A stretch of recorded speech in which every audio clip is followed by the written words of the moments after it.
We're broadcasting from Marrakesh, Morocco, the site of the UN climate talks known as COP22, or the Conference of Parties. Security is heavy today, as the high-level talks have just begun. Earlier in the broadcast, you might have heard the crowd when King Mohammed of Morocco walked by. His family has been ruling Morocco since the 17th century.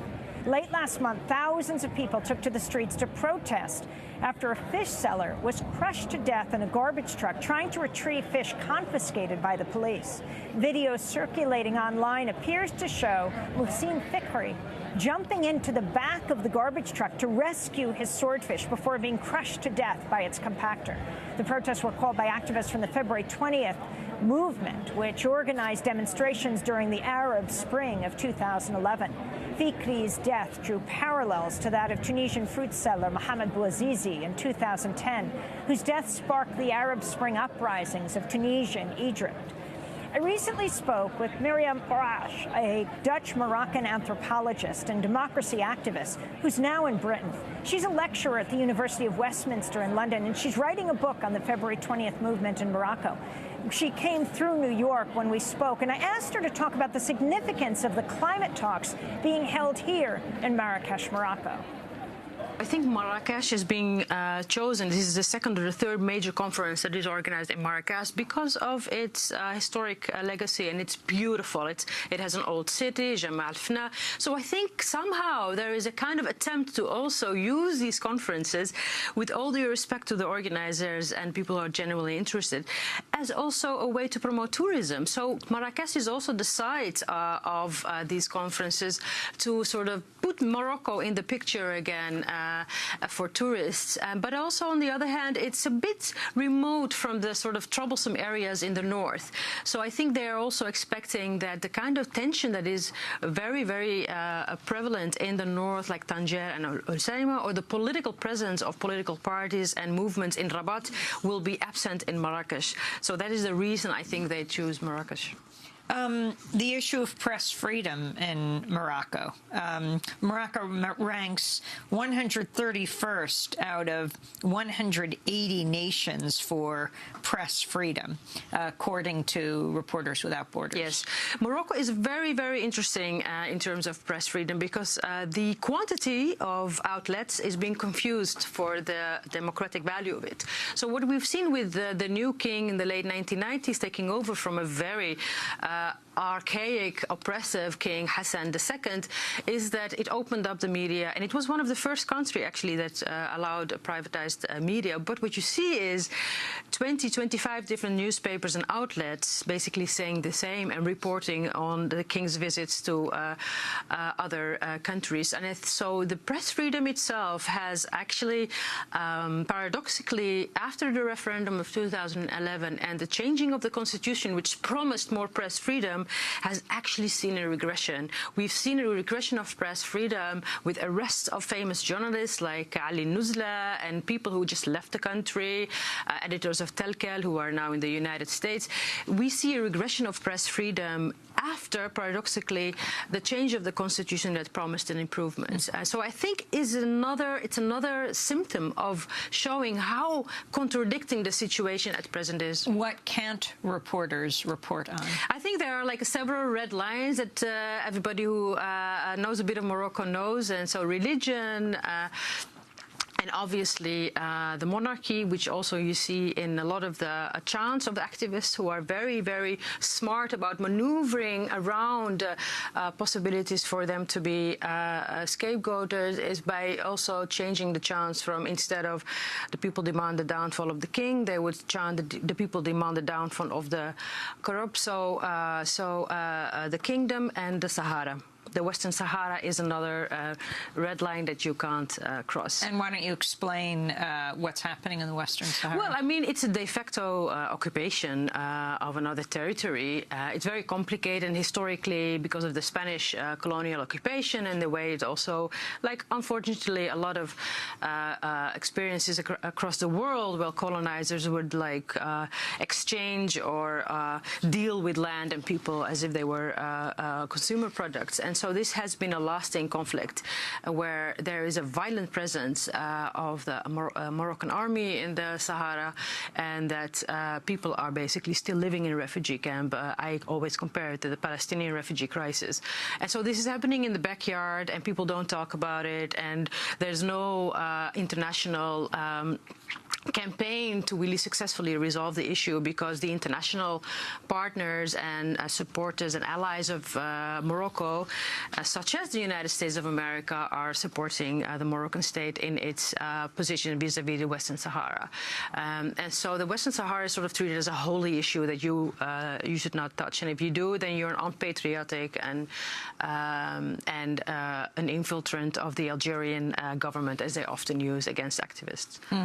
I wanted to ask you about the elections here in the United States and the WikiLeaks revelations around the Clinton Foundation and Hillary Clinton soliciting. I think the account of John Podesta emails that have come out show that Hillary Clinton secured a $12 million donation for the Clinton Global Initiative in 2015 from the King of Morocco on the condition she speak at an event in Marrakesh.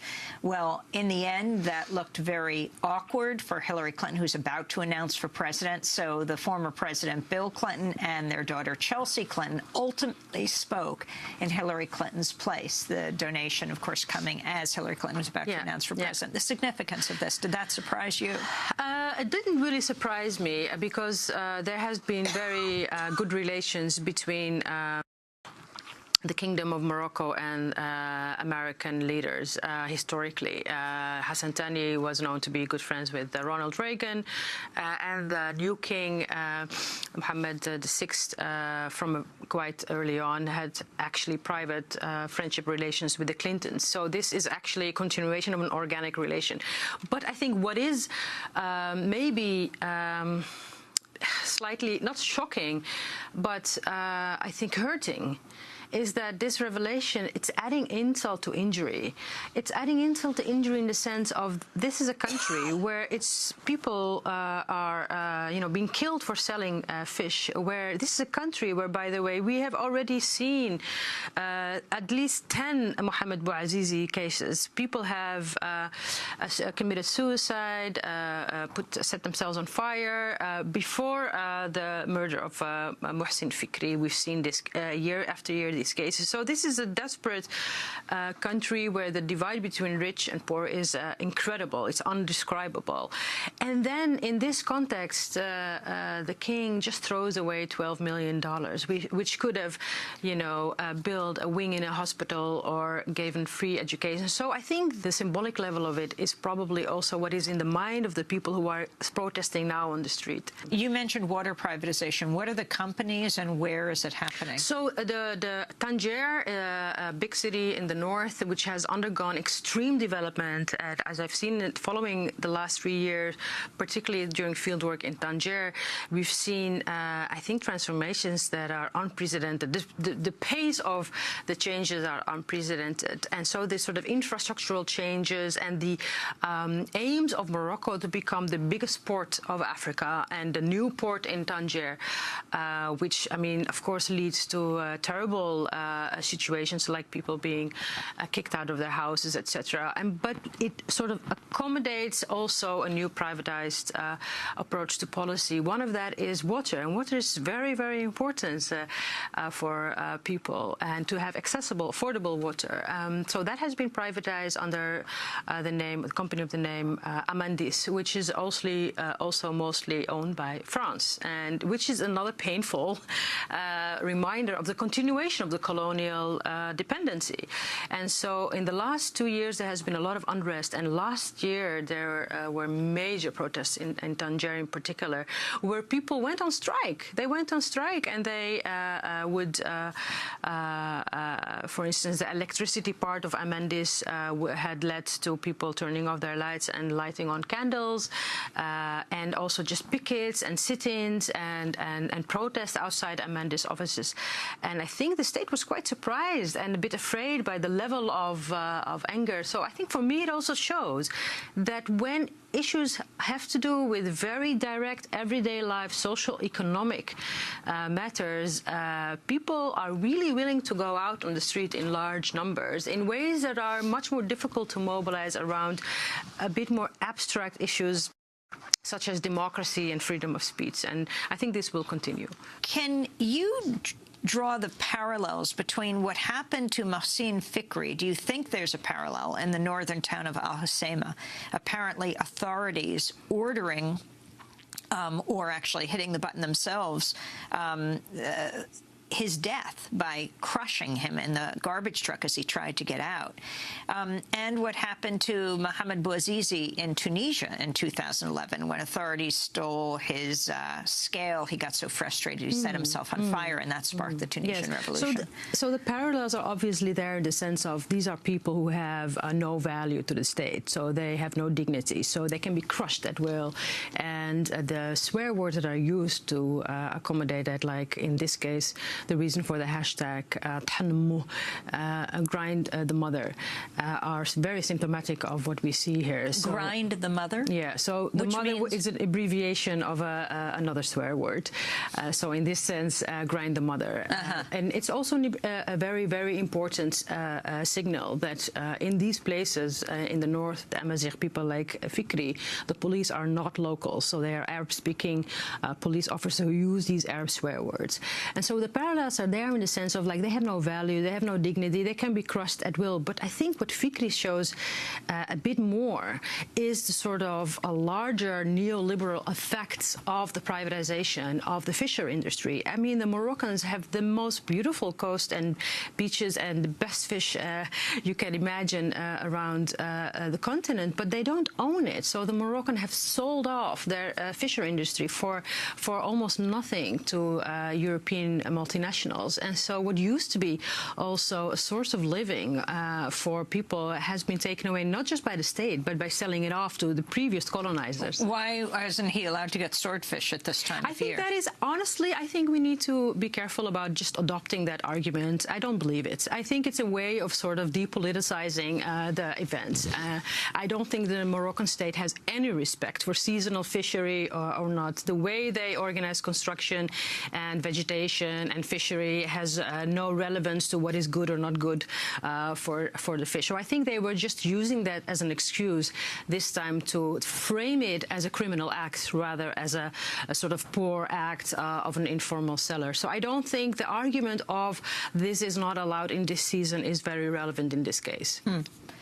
Talk about what happened in Morocco in 2011, as opposed to what happened in Tunisia and Egypt. What was similar, what was different? Yeah. So I think what we saw in Morocco was quite extraordinary. I think also because a lot of people don't really know about Morocco, and the focus on the political developments in the region are more on like Egypt and other countries that have to do with international politics, like Syria and Palestine. So it was a bit of a surprise, but it was also a bit of a surprise for the people themselves.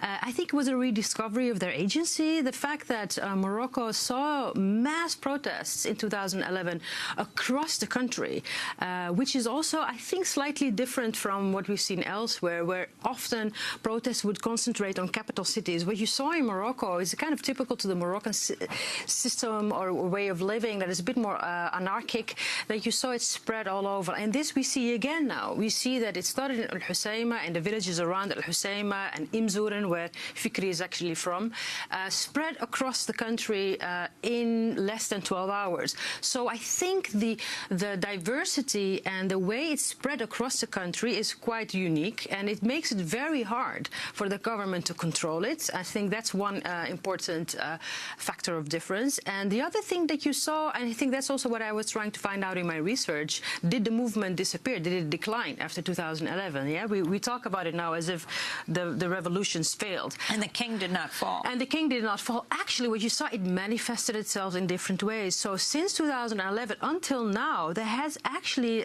never been a pause in protests. There have been protests every 6 months. So what you see is that the sort of democratic language of the 20 February movement, the people demand the fall of the corrupt regime, translated into concrete socio-economic demands. And in these same places that these protests are occurring now, we have seen enormous strikes and protests by students, by school students, by citizens striking against the privatization of water, of the French company Amendis. So there's been, in every city, there's been particular concrete struggles.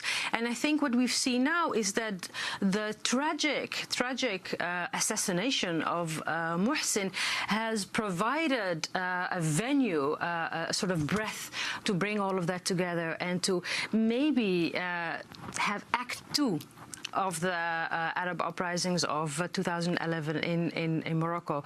That was Act 1, and this could be Act 2. The Dutch-Moroccan anthropologist Miriam Orach, she is a lecturer at the University of Westminster in London, writing a book on the February 20th movement in Morocco. I spoke to her late last month in New York. Here at the climate talks in Marrakesh, Morocco, the word is that Morocco has attempted to silence voices from Western Sahara, which Morocco has occupied since 1975. Last week, Moroccan authorities barred Souleymane Barouk from attending the summit, even though she serves as the vice president of the Pan-African Parliament. She was reportedly held by Moroccan police for 75 hours without food or water. Morocco also faced criticism after it briefly published a map on an official COP22 website that showed occupied Western Sahara to be a part of Morocco. The image was later taken down from that website. The UN considers Western Sahara to be a non-self-governing territory. In March, Morocco expelled UN staffers from Western Sahara after UN Secretary General Ban Ki-moon referred to Morocco's rule over the region as an occupation during a visit to refugee camps in the Algerian town of Tindouf, located in southwestern Algeria. That's where Western Saharans are in those camps.